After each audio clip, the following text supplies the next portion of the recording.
Christ, bonjour. Comment vous allez? Comment vous allez? Chez moi aussi, ça va.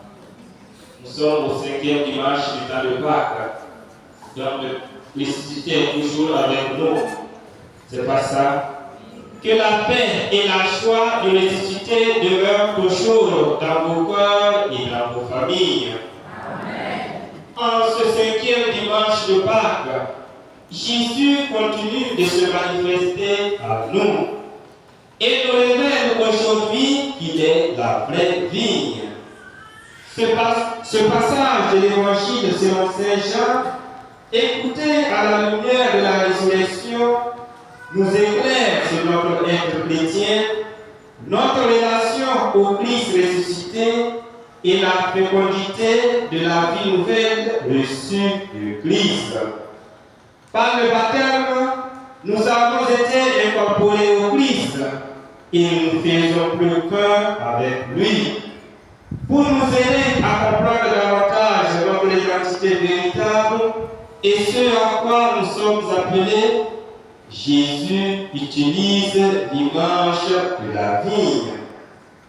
Dans l'Ancien Testament, la vigne représente Israël, le peuple que Dieu s'est choisi.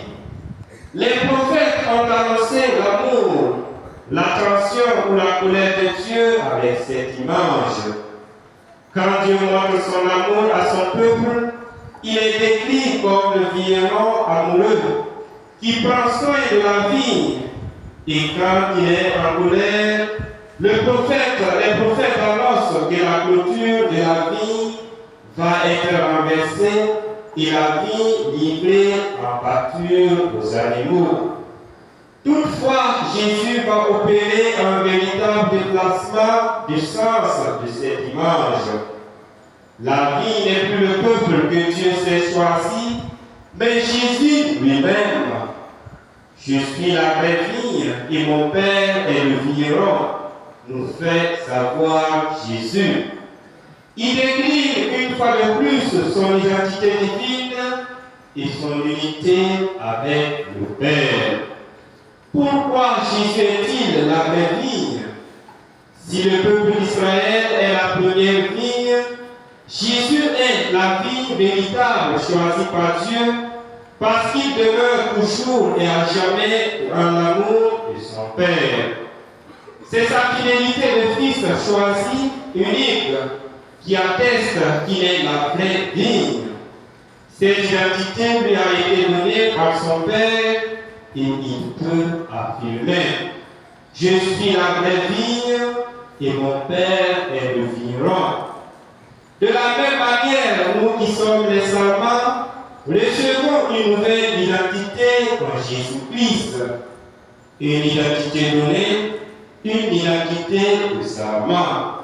Je suis la vie, dit Jésus, vous êtes les servants. Cette identité de servant attribuée par Jésus à ses disciples que nous sommes est un don. Le don qui est fait aux servants n'est toutefois pas sans contrepartie. Si nous sommes des servants, Dieu attend de nous que nous portions beaucoup de fruits. Pour cela, nous devons rester attachés, collés et branchés à la source qui est Jésus. Jésus est notre source et sans lui, nous ne pouvons rien faire. Si quelqu'un ne demeure pas en moi, il est comme un sarment qu'on jette dehors, dit Jésus. Pour ne pas être des sarments, des disciples des chrétiens stériles, nous devons rester attachés à Jésus. Nous devons toujours demeurer en Christ. Oui, frères et sœurs, demeurez en Christ.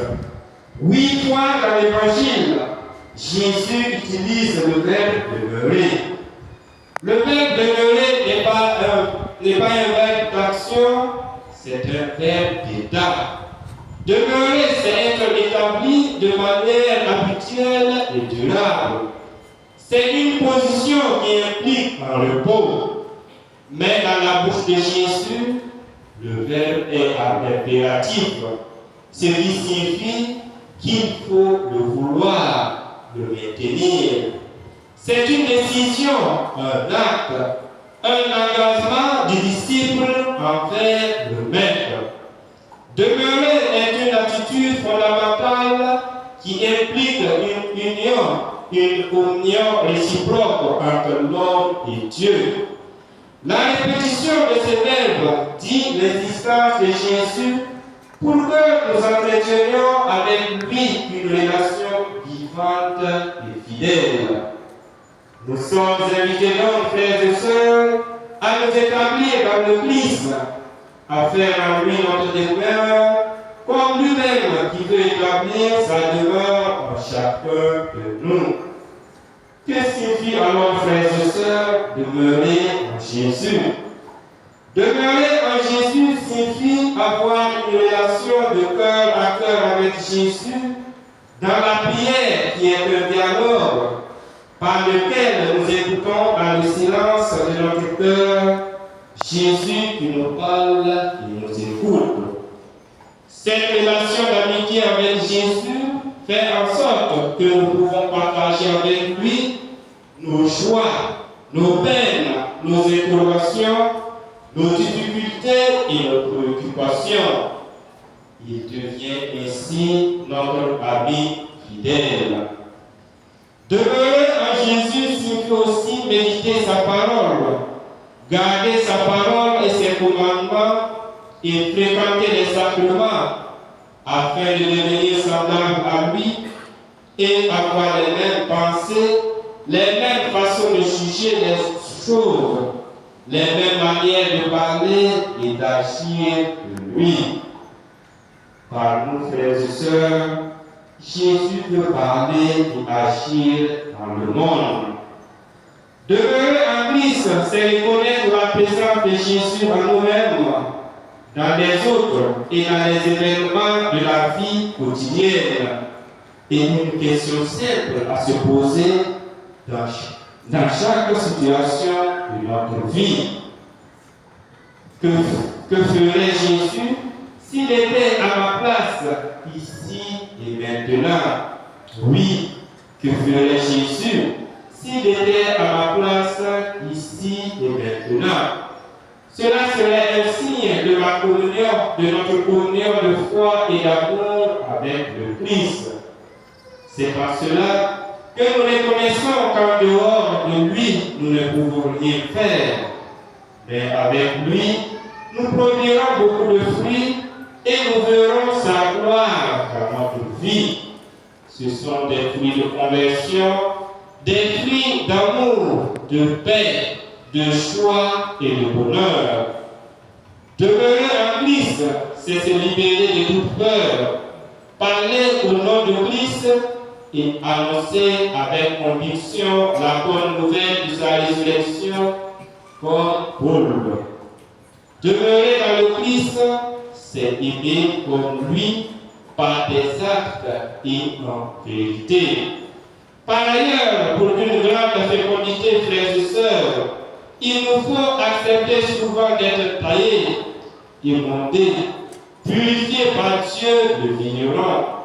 Cette purification passe par les renoncements que Dieu nous demande chaque jour, à commencer par le renoncement au péché.